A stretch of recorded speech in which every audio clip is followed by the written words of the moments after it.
Hi guys, ఈరోజు mystery ఫ్యాక్ట్స్లోని మన topic mount Everest గురించి. ఇది 1856లో 8840 మీటర్ల ఎత్తులో కొలిచారు. కానీ 1955లో దీని ఎత్తు 8848 మీటర్లుగా సర్దుబాటు చేయబడింది. ఇది ఇప్పటికీ నేపాల్ ప్రభుత్వం చేత అధికారికంగా పేర్కొన్న ఎత్తు.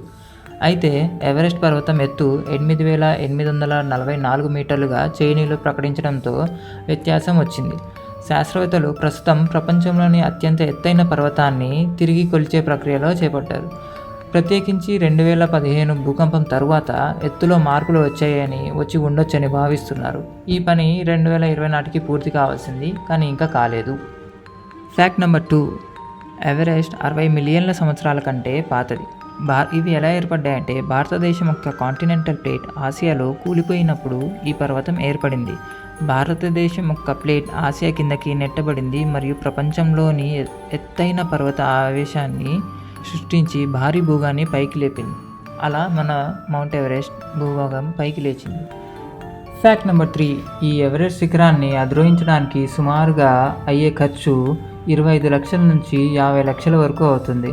ఈ ప్రసిద్ధ శిఖరాన్ని అధిరోహించడానికి అవసరమైన మద్దతు స్థాయిని బట్టి సగటు ధర సుమారుగా 50 లక్షలు, 25 లక్షలు వాళ్ళ రిక్వైర్మెంట్స్ని బట్టి ఉంటుంది. Fact number 4. ఎవరెస్ట్ శిఖరాన్ని చేరుకోవడానికి దాదాపుగా 39 నుంచి 40 రోజులు పడుతుంది. ఇందులో ఎవరెస్ట్ బేస్ క్యాంప్కు ట్రెక్కింగ్కు వెచ్చించే సమయం ఉండదు. ఈ ట్రెక్కింగ్కు వెచ్చించే సమయం కేవలం 10 నుంచి 14 రోజులు పట్టొచ్చు. ఎవరెస్ట్ శిఖరాన్ని అధిరోహించడానికి చాలా సమయం పట్టడానికి కారణం ఏంటంటే, శరీర తీవ్ర ఎత్తులో సర్దుబాటు చేయగలదు. సముద్ర మట్టంతో పోలిస్తే శిఖరాగ్రంపై ఆక్సిజన్ మొత్తంలో 3వ వంతు మాత్రమే అందుబాటులో ఉంటుంది. అధిరోహకులు మాత్రం సాధారణంగా బాటిల్ ఆక్సిజన్ను ఉపయోగించి తీవ్ర ఎత్తులో ఉన్న ప్రభావాలను తట్టుకోగలిగేలా తయారు. Fact number 5.